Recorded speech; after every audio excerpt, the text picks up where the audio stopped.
What's good, people? It's about that time to randomly relate reverse rants. No hate. So, salute Ryan Garcia. Salute Javier Fortuna. Now, I'm not going to do a big breakdown of the fight. Let me just jump into this and say this. Ryan Garcia did what he was supposed to do. Now, what did I tell you guys in the last video that I made, okay, about Ryan Garcia? When I asked the question, is he going to step up after he wins this fight and start to fight the elite guys? Now, understand, to give the opponent the benefit of a doubt, because things can happen. You can close your eyes, literally throw the hardest punch of your life, and it just happens to connect, right? Okay, at the end of the day, this is a fight that I didn't feel Ryan Garcia should lose or even come close to losing. What did I tell you guys? Okay, and you know it's right there in the archive. It's like maybe the last video I did, I think. Okay, or one of the last two. If you listen to what I said, what did I say? Javier Fortuna is a good fighter, but he's not what he used to be. He's slow. He doesn't hit that hard, and he's easy to hit. And especially as the fight winds down, he's there to get hit with everything. Did I not tell you guys that? So the people that's, oh, now Javier Fortuna's a real test. No, Javier Fortuna, his best work was at 130. And, you know, his punches had more effect on the smaller guys.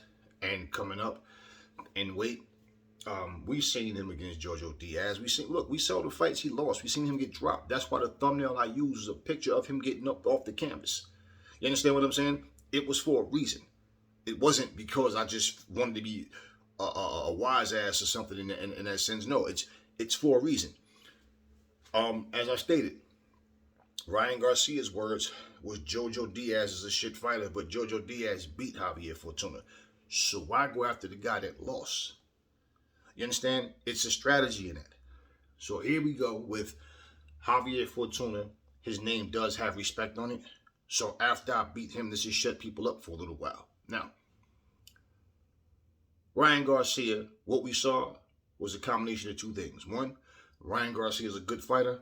Two, Javier Fortuna is not as good as what people imagine him as being. He's not what he used to be. And I think even at best, Ryan Garcia still beats him. Okay, I think Ryan's best is better than his. I never saw Javier Fortuna like, oh, I think he'll beat Ryan. It's more like, if you're going to cherry pick, at least cherry pick guys that at least people have the thought that maybe you can lose that fight. But that's not what cherry picks are supposed to be. Okay? So, Ryan stuck behind the jab. He kept it long. He was consistent with his jab. He saw basically that Javier Fortuna had no game plan. You know, that left hook to the body, he was landing it. He was hurting him with it. He dropped him with it. You know, dropped him 3 times.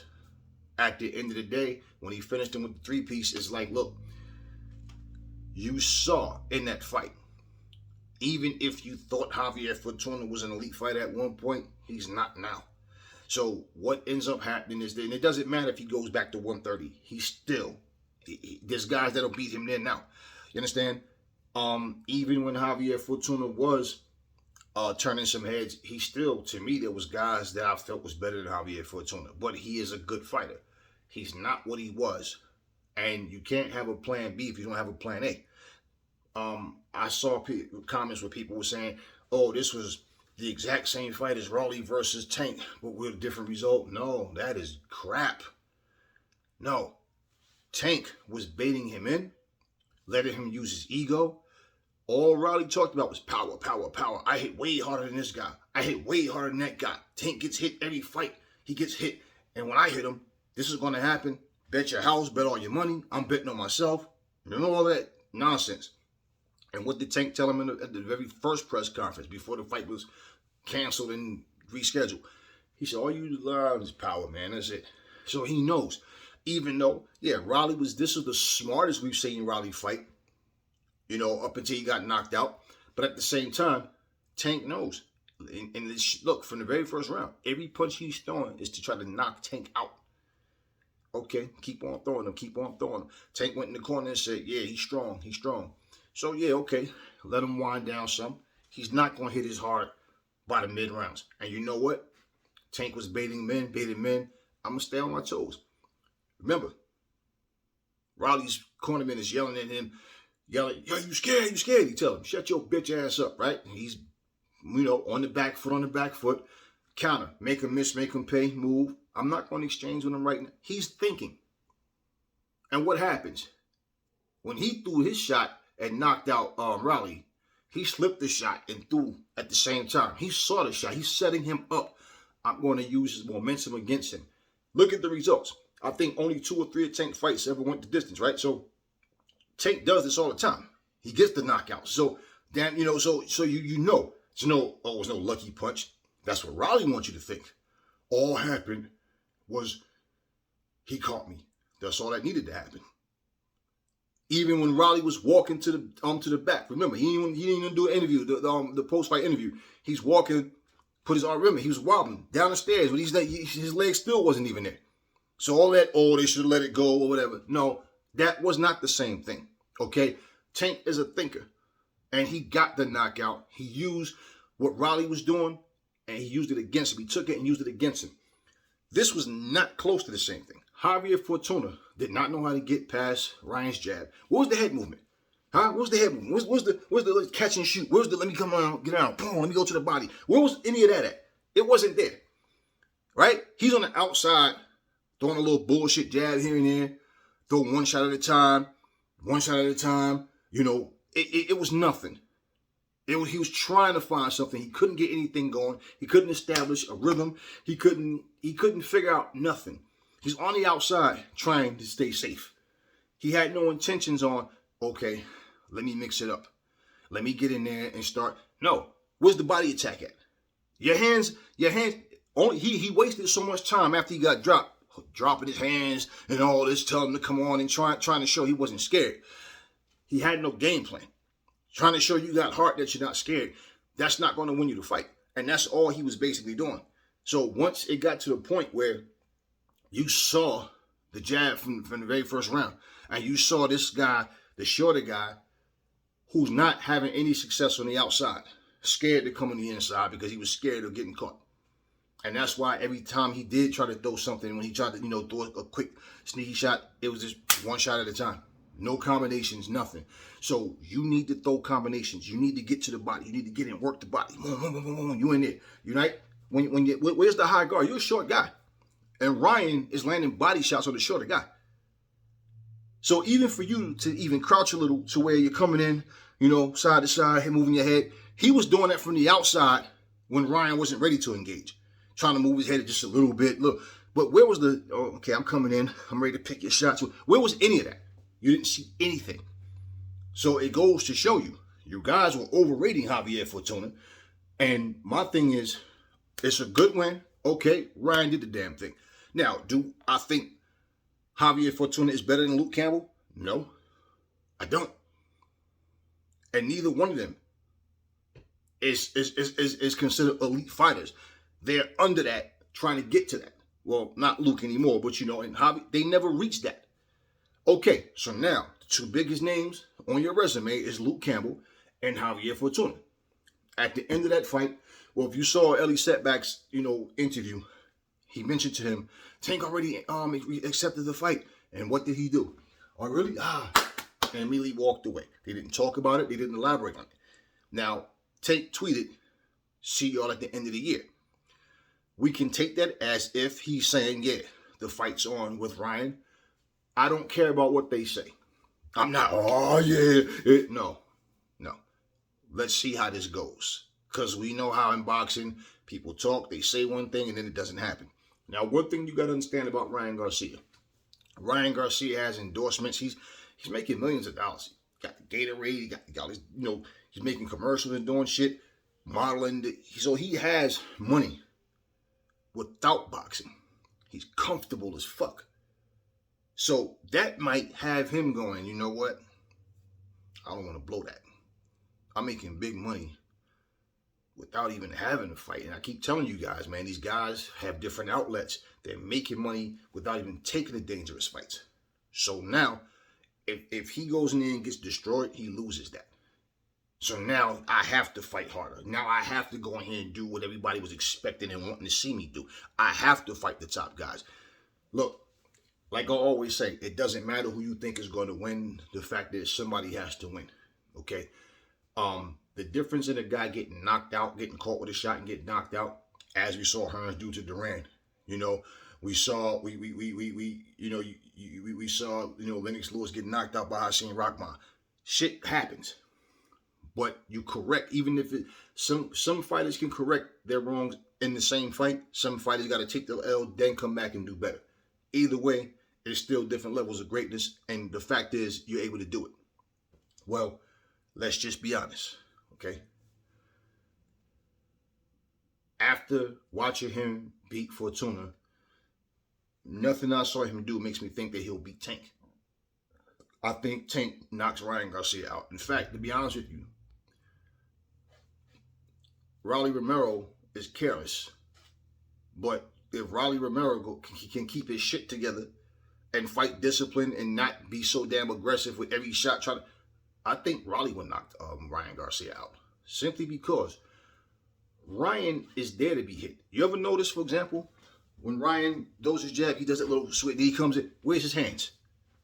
Look at me, y'all. This is where his fucking hands is. And he's not like slip, he just does it, but he comes in, he hops in. You notice that. His hands is here, and he's just hopping in. He's just hopping with his hands right here. And then when he's ready to punch, he does that little, he lifts his, if you watch him, he does that little step, and he shoots his shot. He throws his shot, and he's quick, but he leaves his chin open. That's exactly how Luke Campbell counted him.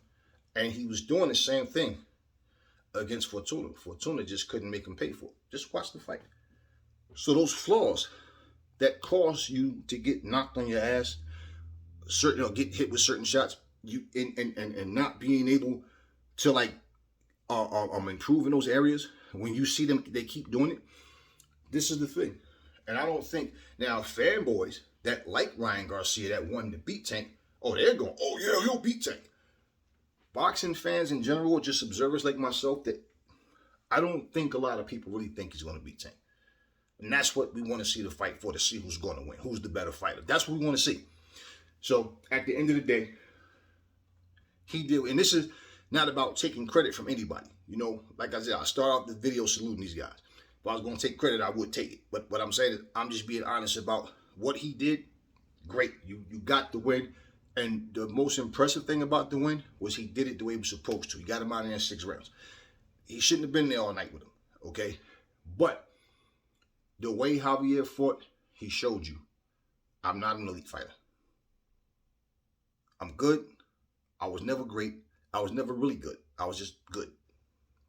And when you guys are, yeah, that was a great fight. That was an action-packed fight. That was fireworks. I always tell you guys, yeah, one of my best examples, is Gotti versus Ward. Against each other, they had wars. Against other slick, crafty fighters and better fighters, you see, it's like, yeah, a lot of times people applaud bad boxing.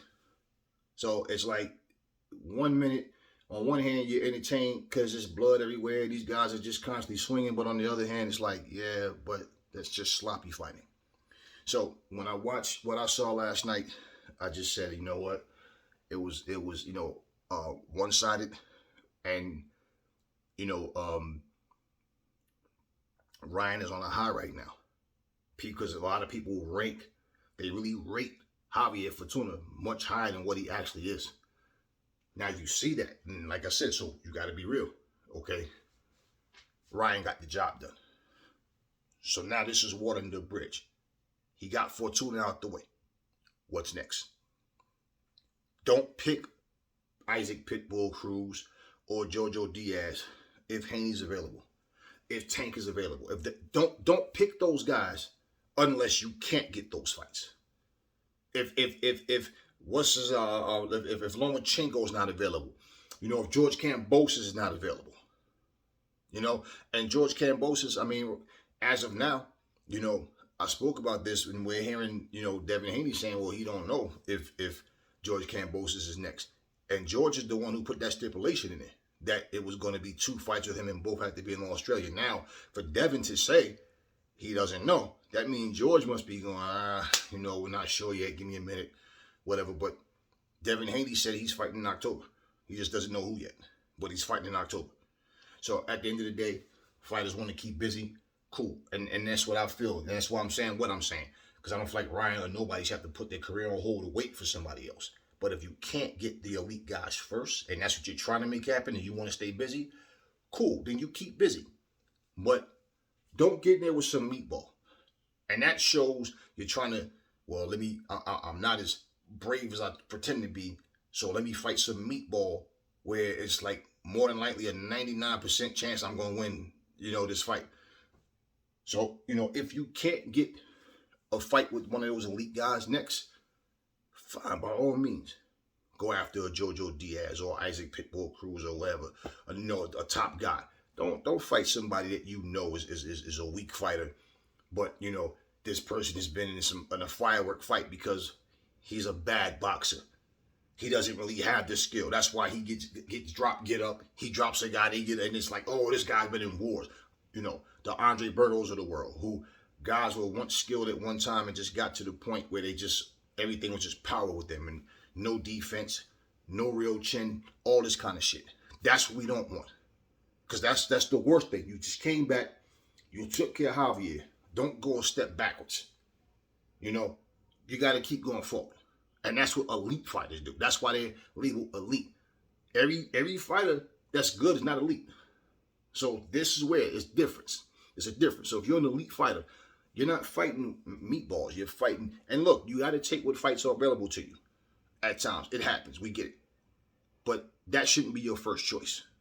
That's the point what I'm saying. Okay? And, salute both guys. But again, now we know. Javier Fortuna's no measuring stick. He never was. He was just a guy that was really, he was better he was really better at 130 than 135. He had more success, and that's when you saw the best of him.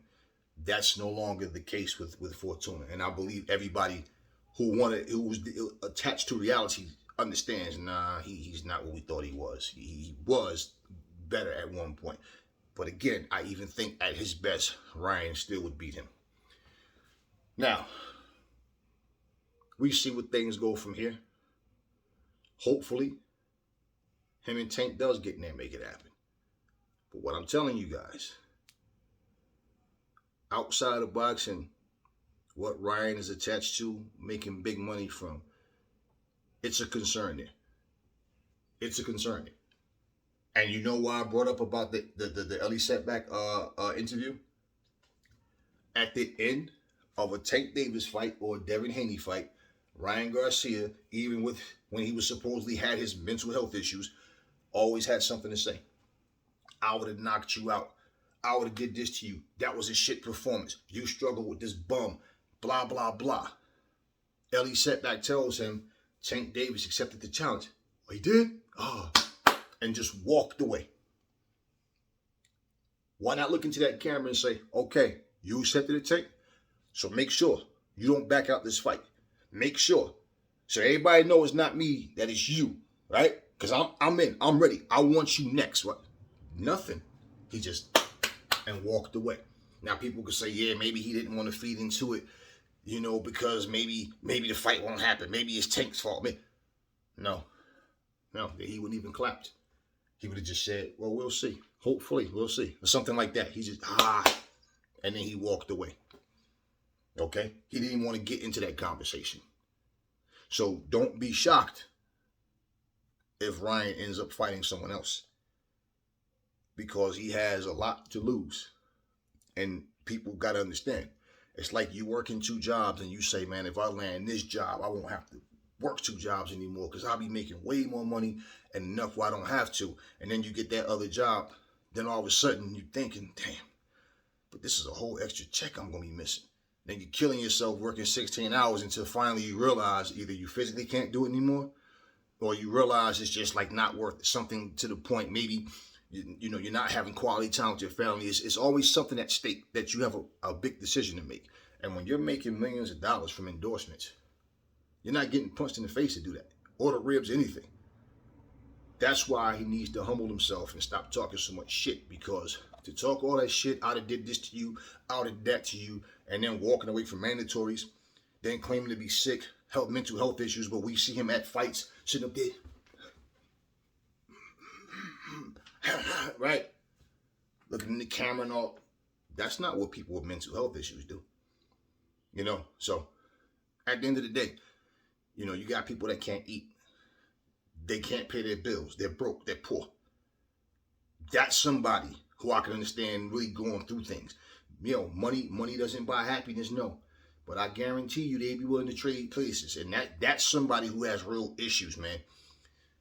The way you take certain things, that causes you to have mental health issues because nah, man. Certain things just common sense and maturity. You grow up and realize, nah, I need to keep these toxic people out of my life. You know what? I need to focus on what I'm doing. Keep my, with or without you, life goes on. You understand? So all of this talking about I was going through this and somebody put me through this and pointing the fingers at everybody else, and how you handle things is one thing, but at some point you got to realize what's working for you.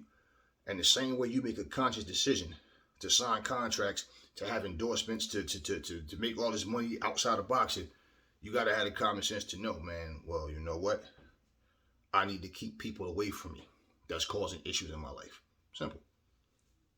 And if it's hard for anybody to do that, well, maybe you like abuse then, because at the end of the day, it's either you step up or you get stepped on.